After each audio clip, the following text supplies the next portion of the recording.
This is Todd Sinclair, and you're listening to Talk Impact Radio. Speaking of counting, a lot of people think to be a ref, you just have to learn how to count to 10. But I think you, Todd Sinclair, are a much better counter than that. And so I want to know what you think the highest number you could count to is. What? If I was by myself in the shower, I could probably count really high. But if I had anyone else around me, I would get distracted. So I would say in a public forum, I would probably say the highest I can get to is about 150. And then I would get distracted. And I actually have a funny distraction story if you want to hear it. Absolutely. Okay. I don't know if you guys remember the Pure title that was in Ring of Honor. Oh, yeah. So the Pure title, for people who don't know what that is, there were a set of rules that were different than any regular match.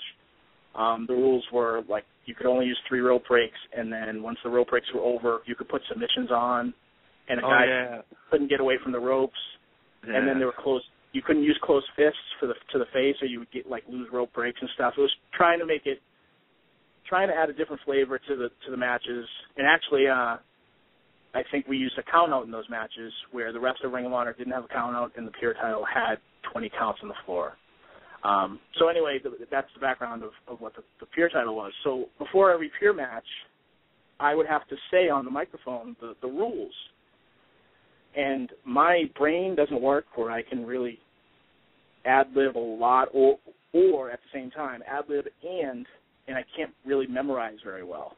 Or if I do memorize, I have to stick from A to Z. I need to go straight in the same row. So Bobby Cruz would bring the mic up. He would hold the mic, and he would be under my armpit, and I would say the rules.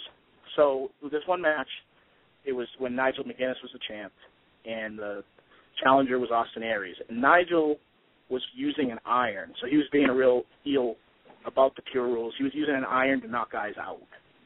So as I'm going through the rules, and I recite these things to a T, like I had it written down, and I had to read in my head from the first word to the last word, or I couldn't remember it.